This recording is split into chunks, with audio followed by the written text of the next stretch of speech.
আমি নয়ন চৌধুরী। আজকে ডিউটি শেষ করে বাসায় যাওয়ার পথে এক লেডি পুলিশের বাইকের সাথে আমার বাইকটা ধাক্কা খেয়েছে। একেই আমি হেলমেট পরিনি, তার উপর পুলিশের বাইকে ধাক্কা দিয়েছি।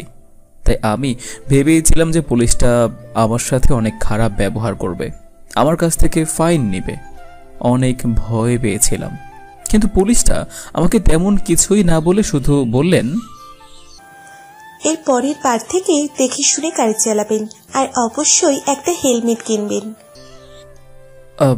I am sorry madam, really very sorry. আমি আসলে খেয়াল করিনি, অনেক তাড়াহুড়োয় ছিলাম তো, তাই ধাক্কা লেগে গিয়েছে। I am sorry. It's okay, এটা কোনো ব্যাপার না। আল্লাহর কাছে শুকরিয়া আদায় করুন এটা বলে যে বাইক অ্যাক্সিডেন্ট হওয়ার পরেও কোনো রকম ব্যথা না পেয়ে বেঁচে গেছেন।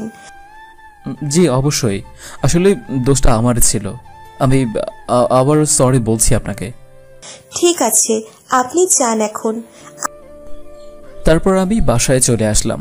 আমি তো জানতাম পুলিশরা খুবই রুড বিহেভ করে সবার সাথে, কিন্তু এই পুলিশটা একদম অন্যরকম ছিল। সুন্দরী পুলিশ অফিসার বলে কথা। সব ভাবতে ভাবতে বাসায় আসলাম। বাসায় আসার পর মা আমাকে বলল, নয়ন, কালকে তো তোর অফিস ছুটি, তাই না? হ্যাঁ, সেটা তো জানোই তুমি। হ্যাঁ, তাই আমি ঠিক করেছি তোর জন্য একটা মেয়ে দেখতে যাব। আমার জন্য মেয়ে দেখতে যাবে মানে? দুধের শিশুর মতো আচরণ করিস না তো নয়ন। মেয়ে দেখতে যাব মানে তোর বিয়ের জন্য একটা মেয়ে পছন্দ করেছি, আমরা তাকে দেখতে যাব। ও তাই বলো। আচ্ছা শোনো না মা, আজকে না রাস্তায় একটা লেডি পুলিশকে দেখেছি। এত সুন্দর ছিল মেয়েটা, যা বলার বাইরে। আর জানো, কথাবার্তা আচার ব্যবহার কত সুন্দর। আমার খুব ভালো লেগেছে তাকে। আচ্ছা আমি যদি কোনোভাবে তার খোঁজ পাই, তাহলে কি তুমি আমাকে তার সাথে বিয়ে দেবে? কি লেডি পুলিশ? অসম্ভব। যে মেয়ে চাকরি করে এমন কোনো মেয়ের সাথে আমি তোর বিয়ে দিব না। আর যে মেয়ে কিনা পুলিশের চাকরি করে তার সাথে তোর বিয়ে দিব আমি? এটা কখনোই সম্ভব না। কিন্তু পুলিশে চাকরি করাতে খারাপ কি আছে মা? এত কথা আমি তোর সাথে বলতে চাচ্ছি না। যেটা বলেছি সেটাই হবে। কালকে তোর জন্য মেয়ে দেখতে যাব, রেডি থাকিস। ভাগ্যিস আমি সেই লেডি পুলিশের সাথে কখনো প্রেম করিনি, আজকেই প্রথম দেখা। নয়তো তোমার এই ব্যবহারের কারণে আমি এক্ষুনি ছ্যাঁকা খেয়ে বাঁকা হয়ে বসে থাকতাম। আজকেই দেখা, আর আজকেই তুই এসে আমাকে বলে দিলি যে সেই মেয়েকে তুই বিয়ে করতে চাস। আল্লাহ, এখনকার ছেলে মেয়ে হয়েছে একদম। মায়ের কথায় আমি হাসতে হাসতে মাকে জড়িয়ে ধরলাম। সত্যি সেই লেডি পুলিশটাকে আমার খুব ভালো লেগেছে। যদিও তার নামটাও জানতে পারতাম, তাও ভালো লাগতো। মেয়েটার ব্যবহার আমাকে মুগ্ধ করেছে। যাই হোক, পরের দিন দুপুরের দিকে আমি, মা আর আমার এক মামা গেলাম মেয়ে দেখতে। গিয়ে জানতে পারলাম মেয়েটার নাম নাদিয়া সুলতানা। নামটা তো বেশ সুন্দর। জানি না মেয়েটা কেমন। নাদিয়ার বাবা মায়ের সাথে কিছুক্ষণ কথা বলার পর নাদিয়া চা নিয়ে বসার রুমে আসলো। এতক্ষণ আমি নিচের দিকেই তাকিয়ে কথা বলছিলাম, তাই নাদিয়ার চেহারাটা দেখতে পারিনি। যেই মুহূর্তে আমি নাদিয়ার দিকে তাকালাম, আমার তো হোশ উড়ে গেল। এটাই কালকের সেই লেডি পুলিশ। আল্লাহ, আমার মা কিভাবে ওর সাথে আমার বিয়েতে রাজি হয়ে গেল? আমার মা তো কালকেই আমাকে বলল যে চাকরি করে এমন কোনো মেয়ের সাথে আমার বিয়ে দেবে না। এমন সময় মা হঠাৎ বলল, তাহলে এখন বিয়ের দিন তারিখ ঠিক করা যাক। মা, আমি আগে নাদিয়ার সাথে একটু কথা বলতে চাই। একা কথা বলতে হবে কেন? এখানে সবাই আছি, বল কথা, কি কথা বলতে চাস? মা, আমি বলেছি যে আমি একা কথা বলতে চাই। আচ্ছা ঠিক আছে, যা। তারপর আমি আর নাদিয়া ব্যালকনিতে গেলাম একা কিছুক্ষণ কথা বলার জন্য। সেখানে গিয়ে আমি আগে নাদিয়াকে জিজ্ঞেস করলাম, তুমি যে পুলিশে চাকরি করো সেটা কি আমার মা জানে? আপনি কি করে জানলেন যে আমি পুলিশে চাকরি করি? আরে কালকেই তোমার বাইকের সাথে আমার বাইকের ধাক্কা লেগেছিল, মনে নেই তোমার? ও, সেটা আপনি ছিলেন? আসলে খেয়াল করিনি আমি, তখন বাসায় একটা ব্যাপার নিয়ে ঝগড়া হয়েছিল, সেটা নিয়েই ভাবতে ভাবতে যাচ্ছিলাম, তাই আপনার চেহারাটা ঠিক খেয়াল করতে পারিনি। সেসব বাদ দাও, আমার মা কি জানে যে তুমি পুলিশে চাকরি করো? আপনার মায়ের কথা বাদ দিন, আমার বাবাই জানে না যে আমি পুলিশে চাকরি করি। কি? এইটা কিভাবে সম্ভব? হ্যাঁ, তারা জানে আমি এখন মাস্টার্স কমপ্লিট করছি, তাই বাসা থেকে বের হই।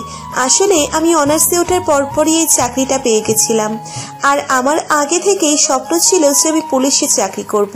আমি জয়েন করে ফেলি, কিন্তু আমার বাসায় কেউ এটা পছন্দ করে না যে মেয়ে হয়ে আমি পুলিশের চাকরি করব। এই জন্যই তাদেরকে না জানিয়ে আমি এখনো ডিউটি কন্টিনিউ করে যাচ্ছি। কালকে যখন আমাকে মা বলল যে আমাকে ছেলেপক্ষ দেখতে আসবে, তখন আমি খুব ভয় পেয়ে গিয়েছিলাম। যদি তারা জানতে পারে যে আমি পুলিশে চাকরি করি, তাহলে হয়তো বিয়েটা ক্যান্সেল করে দিবে, বা হয়তো আমার বাবা মাকে জানিয়ে দেবে। এজন্য ভয়ে ছিলাম, কিন্তু এখন যেহেতু আপনি জানেন, তাই আমার ভয়টা একটু কম করছে। আচ্ছা, আমি যদি পুলিশে চাকরি করলে কি আপনার কোনো প্রবলেম আছে এতে? আপনাকে কালকে রাস্তায় দেখেই আমার পছন্দ হয়ে গিয়েছিল। আপনার ব্যবহার, আপনার আচার আচরণ খুব ভালো লেগেছে আমার। আমি বাসায় গিয়ে আপনার কথা মাকে বলেছিলাম, কিন্তু মা বলল চাকরি করে এমন মেয়ের সাথে আমার বিয়ে দিবেই না। তাই আশাহত হয়ে আজকে এখানে এসেছিলাম, কিন্তু এখন তো দেখছি আমার কপালে আপনিই লেখা ছিলেন। সেসব না হয় বুঝলাম, কিন্তু আপনার মা যদি বিয়েতে রাজি না হয় তখন কি করবেন?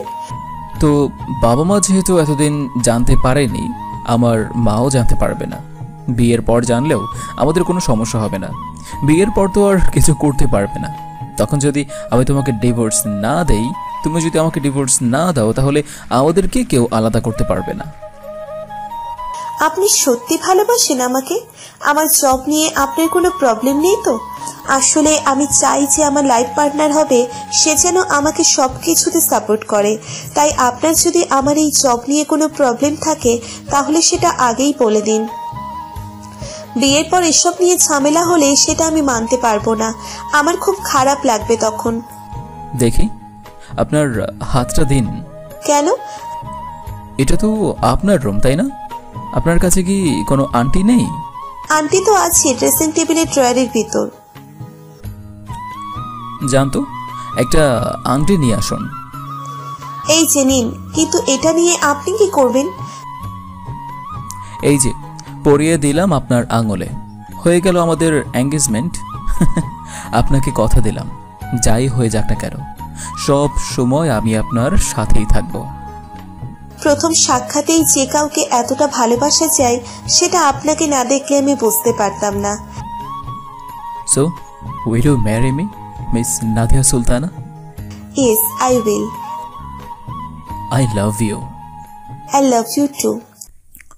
তারপর আমি আনন্দে নাদিয়াকে জড়িয়ে ধরলাম। নাদিয়াও আমাকে জড়িয়ে ধরে হাসছিল। ঠিক এমন সময় নাদিয়ার রুমে নাদিয়ার ছোট বোন প্রিয়া চলে আসলো। আমাদেরকে এই অবস্থায় দেখে প্রিয়া সরি বলে তাড়াতাড়ি ওখান থেকে চলে গেল। আমরাও ওকে দেখে অপ্রস্তুত হয়ে দুজনকে ছেড়ে দিয়ে সোজা হয়ে দাঁড়ালাম। প্রিয়া ঘর থেকে চলে যেতেই আমরা দুজনের দিকে তাকিয়ে হাসতে লাগলাম। তারপর আমরা নিজেরাও ঘর থেকে বেরিয়ে সবার সামনে গেলাম। মা আমাকে বলল, নয়ন, নাদিয়াকে তোর পছন্দ হয়েছে তো? হ্যাঁ মা, পছন্দ হয়েছে। এই বিয়েতে আমার কোনো আপত্তি নেই। আলহামদুলিল্লাহ। নাদিয়া মা, তোমার পছন্দ হয়েছে তো নয়নকে? জি, আমারও কোনো আপত্তি নেই, বাকি আপনারা যা ভালো বোঝেন। আলহামদুলিল্লাহ। প্রিয়ান, তাহলে বিয়ে কিন্তু পাকা হয়ে গেল। এই নেন মিষ্টি খান। মায়ের কথায় নাদিয়ার মা খুশি হয়ে এক টুকরো মিষ্টি খেলেন। নাদিয়ার বাবাও খুব খুশি হলেন। সবাই মিলে আমার আর নাদিয়ার বিয়ের দিন তারিখ ঠিক করতে লাগলো। আমি নিজেও এই বিয়েতে অনেক খুশি। নাদিয়াও যে খুশি সেটা ওর মুখের চমক দেখেই বোঝা যাচ্ছে। সেদিনের পর থেকে বিয়ের দিন পর্যন্ত আমি আর নাদিয়া চুটিয়ে প্রেম করেছি। আসলে সেম মেন্টালিটির মানুষকে জীবনসঙ্গী হিসেবে পেলে জীবনের মজাটা 10 গুণ বেড়ে যায়। এই কদিনে আমি আর নাদিয়া বিভিন্ন জায়গায় ঘোরাঘুরি করেছি, খাওয়া দাওয়া, ডিউটি শেষে একে অপরের সাথে সময় কাটানো, রেস্টুরেন্টে দেখা করা, আরও অনেক কিছু করেছি। দুজনেই নিজেদের ভালোবাসাটাকে পূর্ণতার রূপ দেওয়ার জন্য অধীর আগ্রহে অপেক্ষা করেছি। এরপর কিছুদিনের মধ্যেই আমার আর নাদিয়ার বিয়েটা সম্পন্ন হয়ে গেল। বিয়ে পর্যন্ত কেউই নাদিয়ার চাকরি সম্বন্ধে কিছুই জানতে পারল না। বাসর রাতে আমি রুমে ঢুকে দরজা লাগিয়ে দিলাম। সামনে তাকিয়ে দেখি নাদিয়া মাথায় ঘুমটা দিয়ে বিছানার এক কোণে বসে আছে।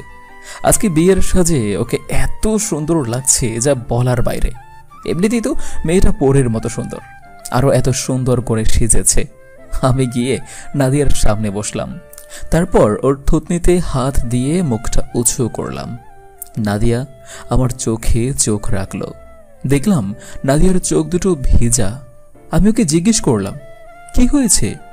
ঠিক তখনই নাদিয়া আমার বুকের উপর হুমড়ি খেয়ে পড়ল আর আমাকে বলতে লাগলো, I love you Nayan, I love you, I love you, I love you, I love you a lot. আমার জীবনে আসার জন্য অনেক ধন্যবাদ তোমাকে।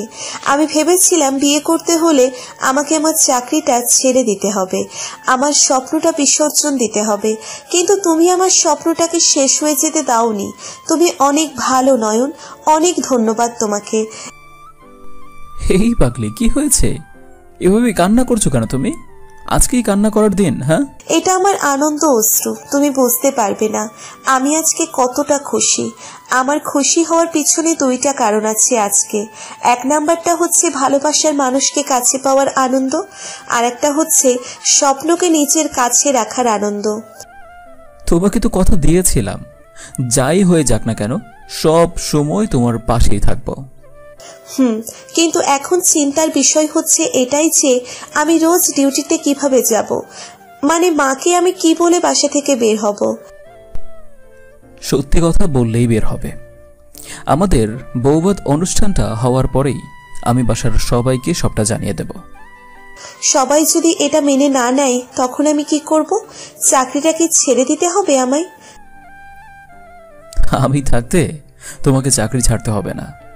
দেখো, আমি যতটা ভালো তোমাকে বাসি ঠিক ততটাই ভালো আমি আমার পুলিশের চাকরিটাকেও বাসি। তাই তোমার জন্য চাকরি বা চাকরির জন্য তোমাকে কোনোটাই আমি ছাড়তে পারবো না। ছাড়তে হবেও না। চাকরি করেও সংসার সামলানো যায়, এটা তুমি প্রমাণ করবে। যদিও খুশি হয়ে আবারও আমাকে জড়িয়ে ধরল, তারপর নিজেই আমার ঠোঁটে ঠোঁট ডুবিয়ে দিল। আমিও নাদিয়াকে জড়িয়ে ধরে ভালোবাসতে লাগলাম। ওকে বিছানায় শুইয়ে দিয়ে ওর সম্পূর্ণ শরীরে আমার ঠোঁটের স্পর্শ দিতে লাগলাম।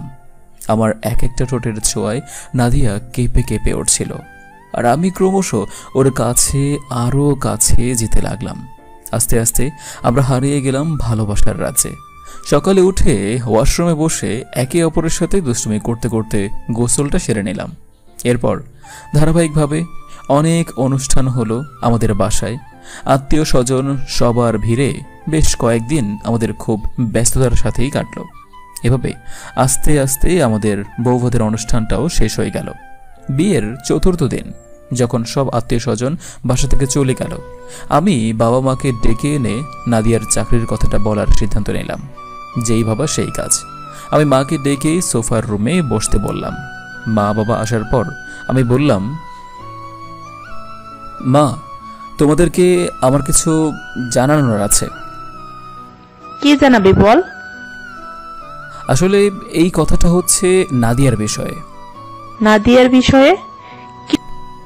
হ্যাঁ, আসলে নাদিয়া একটা জব করে। কি জব করে মানে? বিয়ের আগে তো আমাদেরকে কেউ কিছু জানায়নি। নাদিয়া, এসব তো তুমি আমাদেরকে আগে জানাওনি। আরে মা, আগে আমার কথা তো শোনো। আমি আর কোনো কথাই শুনতে চাই না নয়ন। নাদিয়া, তুমি আমাদেরকে না জানিয়ে বিয়েটা করেছো, এটা তোমার উচিত হয়নি। যাই হোক, যা হয়েছে তা হয়েছে। তুমি যে জবই করো না কেন সেটা ছেড়ে দাও। মা, ও চাকরিটা ছাড়তে পারবে না। কেন ছাড়তে পারবে না?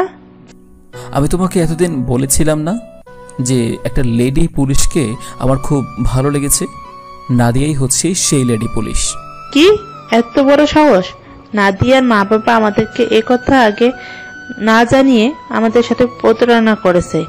আমি ওদের নামে প্রতারণার মামলা করব। মা, একটাবার কি ভেবে দেখেছ যে মামলা করতে হলেও কিন্তু তোমাকে পুলিশের কাছেই যেতে হবে। আচ্ছা, ও তো চাকরি করে, এতে তোমার সমস্যা কি? ও মেয়ে মানুষ, ও চাকরি করার কি দরকার? তুই কি কম টাকা কামাই করিস? তুই কি ওর যাবতীয় খরচ দিতে পারবি না? তাহলে ও কেন চাকরি করবে? এইখানে কথাটা টাকার নয় মা, কথাটা হচ্ছে স্বপ্নের, নিজের স্বাধীনতার। চাকরি করতে না দিলে স্বাধীনতা হারিয়ে যায়, তাই না? চাকরি করতে গেলে যে ও নিজের সরকারি অফিসারদের প্রেমে পড়ে তোকে ভুলে যাবে, তার কি গ্যারান্টি আছে? মা, আমি গত 3 বছর যাবৎ পুলিশে চাকরি করছি। এতদিনেও যেহেতু কিছু হয়নি, তাই আগামীতেও তেমন কিছুই হবে না। আপনি আমার উপর ভরসা রাখতে পারেন। তুমি একদম চুপ করো। তুমি আমার ছেলেটা মাথা খেয়েছো, তাই না? আর ছেলেটাও হয়েছে যা, বিয়ে হতে না হতেই বইয়ের আসল ধরা শিখে গেছে। মা, আসলে কি জানো, তোমরা শাশুড়িরা অন্য কিছুকে না, নিজের বৌমাকেই ভয় পাও। এটাই ভাবো যে বৌমারা তোমাদের কাছ থেকে ছেলেকে কেড়ে নেবে। একবার ভেবে দেখো তো মা, এটা কি আদৌ কখনো সম্ভব? আমি কি কখনো তোমায় ভুলে যাব বলে তোমার মনে হয়? কথা তো সেটা না। বিয়ের আগে ওরা আমাকে এ কথা জানালো না কেন? তোমাকে কি জানাবে মা? ও তো ওর নিজের বাবা মাকেই কখনো এই কথাটা জানায়নি। তাহলে ভাব তুই, যে মেয়ে নিজের বাবা মায়ের কাছ থেকে লুকিয়ে 3 বছর পুলিশে চাকরি করতে পারে, সে তোকে না জানিয়ে কত কিছু করে ফেলতে পারে। মা, তুমি কেন নেগেটিভলি ভাবছো? আর তুমি এটা ভেবে দেখো যে পুলিশের চাকরিটা নাদিয়ার কাছে কতটা ইম্পর্টেন্ট, যে ওর বাবা মা এতে বাধা দেবে বলে ও এতদিন পর্যন্ত বাবা মায়ের কাছ থেকেও এটা লুকিয়ে গিয়েছে। আমিও তো বিয়ের আগে খুব ভালো গান করতাম, বিনা বাজাতাম। কিন্তু এ বাসে আসার পর তো দাদি আমাকে বলেছিল, বাড়ির বউ ডিঙ্গিদের কত গান গাইবে কেন, বিনা বাজাবে কেন? জোর করে আমার সব শখ কবর দেওয়া হয়েছে। আমি যেই বাড়ির বউ, নাদিয়াও তো সেই একই বাড়ির বউ। তাহলে আমি যে সুযোগ পাইনি সেটা নাদিয়া পাবে কেন? মা, তুমি তোমার স্বপ্নকে বাস্তব করতে পারোনি, এই জন্য কি আজও তোমার আফসোস হয়? হ্যাঁ হয়, খুব আফসোস হয় আমার। তাহলে তুমি কি চাও? সেই একই আফসোস নাদিয়াও করুক? তুমিও মেয়ে আর নাদিয়াও মেয়ে, তাহলে তুমি এতকাল ধরে যেই কষ্টটা বুকে চেপে রেখে সংসার করেছ, সেই একই কষ্ট নাদিয়াও পাক, এটা নিশ্চয়ই তুমি চাও না? কেন চাইবো না? আমি যে কষ্ট পেয়েছি ওইকেও সেটা পেতে হবে। মা, আপনার তো মেয়ে নেই। আমি আপনার মেয়ে হলেও কি আপনি এই একই কথা আমায় বলতে পারতেন? সত্যি মা, পারতেই তখন এই কথা বলতে। আমার বা নাদিয়ার কারোর কথারই মা কোনো উত্তর দিতে পারল না, শুধু ডুকরে কেঁদেই যাচ্ছিল। মায়ের এমন কান্না দেখে নাদিয়াও কাঁদতে কাঁদতে মাকে জড়িয়ে ধরল। মা আর থাকতে না পেরে নাদিয়াকে জড়িয়ে ধরে সব অভিমান, সব অভিযোগ, সব রাগ ভুলে গেল আর বলল, তোর যা ইচ্ছা হয় তুই সেটাই করবি মা, আমার মতো তুই কষ্ট করবি না। তুই তো চাকরি ছাড়বি না, উল্টো চাকরির সাথে সংসার সামলে সবাইকে দেখিয়ে দিবি যে চাকরি করলেই সংসারের প্রতি অবহেলা জন্মায় না। আর পুলিশ হচ্ছে দেশের রক্ষক, তাই সব সময় সৎভাবে নিজের কাজ করবি, কখনো ঘুষে আশেপাশে যাবি না। ধন্যবাদ মা, আমার ইমোশনটা বুঝে আমার স্বপ্নের প্রতি শ্রদ্ধা রাখার জন্য। তোমাদের সবাইকে ধন্যবাদ। পৃথিবীর সব মেয়েই তোমার মতো একজন শাশুড়ি আর নয়নের মতো একজন স্বামী ডিজার্ভ করে। সবাই যদি তোমাদের মতো করে মেয়েদের পাশে দাঁড়াতো, তাহলে আর কখনো কোনো মেয়ে তার শ্বশুরবাড়ির সম্পর্কে কোনো অভিযোগ করতে পারতো না। তোমরা কি নিজেরাই জড়াজড়ি করবে নাকি আমাকেও একটু নেবে? আমার জন্যই শাশুড়ি বউয়ের মধ্যে মিল হলো, আর এখন তারা আমাকেই ভুলে গেছে। তুইও আয় এখানে। আমার ভুলটা ধরিয়ে দেওয়ার জন্য তোকে ধন্যবাদ বাবা। তোদের সাথে আজকে অনেক খারাপ ব্যবহার করে ফেলেছি, আমাকে মাফ করে দিস তোরা। আপনি এসব কি বলেন মা? সবসময় কি খালি ছোটরা ভুল করবে আর বড়রা শুধরে দেবে নাকি? মাঝে মাঝে বড় মানুষও ভুল করতে পারে, তখন তো ছোটদের উচিত সেই ভুলগুলো ধরিয়ে দেওয়া। একদম ঠিক বলেছ নাদিয়া। বাবা, আমরা 3 জন একসাথে, তো তুমি এমন সমাজ ছাড়া কেন? তুমিও আসো।